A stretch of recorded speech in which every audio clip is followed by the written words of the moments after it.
Ketika kita memasuki dunia mikro, kita menemukan dua kekuatan besar yang berperan penting dalam ekosistem global dan kesehatan manusia, virus dan bakteri. Meskipun keduanya adalah organisme mikroskopis, mereka memiliki karakteristik yang sangat berbeda, peran yang unik, dan dampak yang signifikan pada kehidupan di bumi.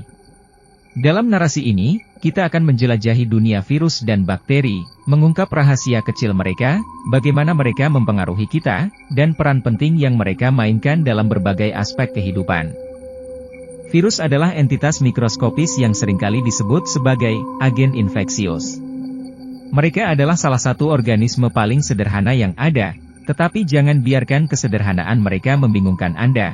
Kekuatan mereka untuk menginfeksi dan mereplikasi diri dalam sel-sel lain adalah hal yang sangat menakutkan. Untuk memahami cara virus bekerja, kita perlu mengenal struktur dasarnya.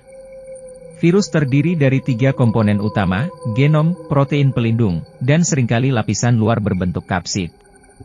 Genom virus bisa berupa DNA atau RNA, dan ini adalah instruksi genetik yang membantu virus mereplikasi diri. Protein pelindung dan kapsid mengelilingi genom, memberikan perlindungan dan bantuan dalam pengiriman virus ke sel inang. Virus tidak dapat berkembang biak sendiri, mereka perlu menggunakan sel inang untuk melakukan replikasi. Siklus reproduksi virus umumnya terdiri dari beberapa langkah. Pertama, penempelan. Atakmen virus menempel pada sel inang mereka dengan cara mengikat ke reseptor spesifik pada permukaan sel. Kedua, penetrasi. Penetration virus memasukkan genomnya ke dalam sel inang melalui berbagai mekanisme. Ini bisa melibatkan peleburan dengan membran sel atau injeksi genom langsung ke dalam sel. Ketiga, replikasi dan transkripsi. Replication and transcription genom virus disalin dan diubah menjadi bentuk yang dapat digunakan oleh sel inang untuk membuat salinan baru dari virus.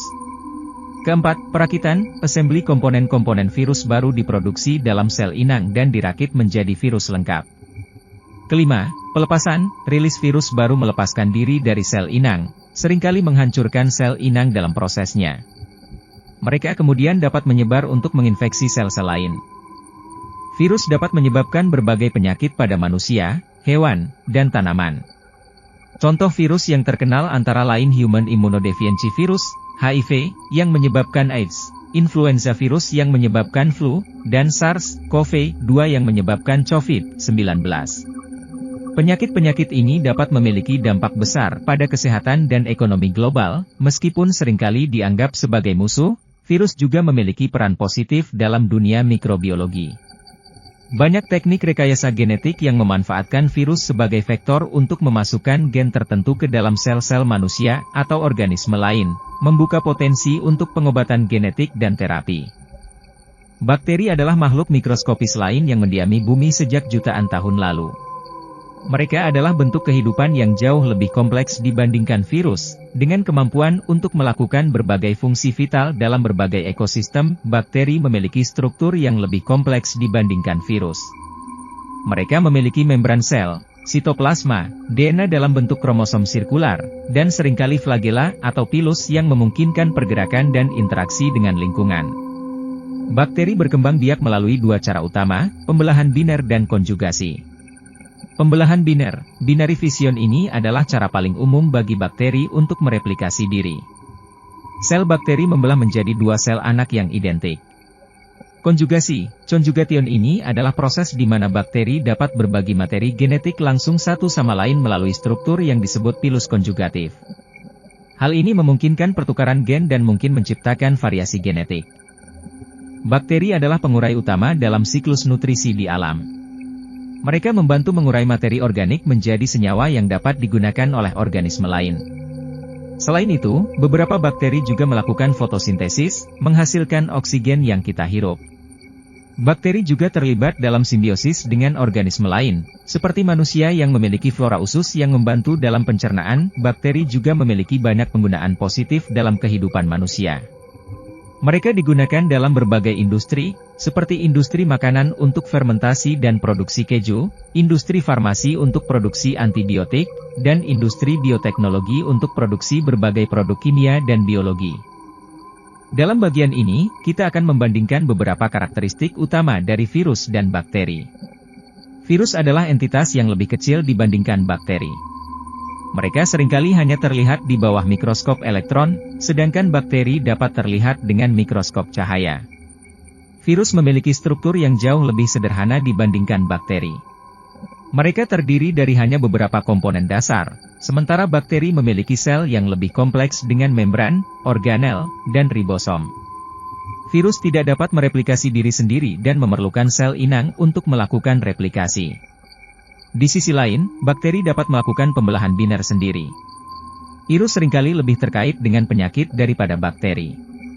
Virus menginfeksi sel inang dan menggunakan sel inang untuk mereplikasi diri, seringkali merusak atau membunuh sel inang dalam prosesnya. Bakteri, meskipun beberapa dapat menyebabkan penyakit, juga memiliki banyak peran positif dalam ekosistem dan kesehatan manusia. Untuk melindungi diri dari ancaman virus dan bakteri, tubuh manusia memiliki sistem kekebalan yang kuat. Sistem kekebalan tubuh manusia memiliki berbagai mekanisme untuk melawan virus. Antara lain, sistem ini menggunakan sel-sel T dan B untuk mendeteksi dan menghancurkan virus yang masuk ke dalam tubuh. Bakteri juga dapat menjadi ancaman bagi tubuh manusia, dan sistem kekebalan tubuh memiliki mekanisme khusus untuk melawannya. Sel darah putih, seperti neutrofil dan makrofag, adalah bagian dari sistem kekebalan yang berperan dalam mengenali dan menghancurkan bakteri. Virus dan bakteri juga memiliki peran penting dalam penelitian dan kedokteran. Mereka digunakan dalam berbagai penelitian ilmiah dan digunakan sebagai model untuk memahami berbagai proses biologis. Studi tentang virus telah membantu kita memahami dasar biologi sel dan genetika. Mereka juga digunakan dalam penelitian vaksin dan terapi genetik. Bakteri sering digunakan dalam penelitian biologi molekuler dan rekayasa genetik. Mereka juga digunakan untuk memproduksi berbagai produk bioteknologi, seperti insulin manusia. Meskipun kita telah memahami banyak tentang virus dan bakteri, masih ada banyak yang tidak kita ketahui. Ancaman seperti resistensi antibiotik dan kemampuan virus untuk bermutasi menjadi tantangan besar dalam dunia kesehatan global. Virus dan bakteri adalah dua kekuatan besar dalam dunia mikro. Meskipun mereka berbeda dalam banyak hal, keduanya memiliki dampak besar pada kehidupan di bumi. Dengan pemahaman yang lebih baik tentang karakteristik dan peran mereka, kita dapat mengembangkan strategi untuk melindungi kesehatan manusia dan ekosistem global dari ancaman yang mereka bawa. Dunia mikro adalah tempat yang penuh misteri dan keajaiban, dan memahaminya adalah langkah pertama dalam menjelajahi rahasia kehidupan di tingkat mikroskopis.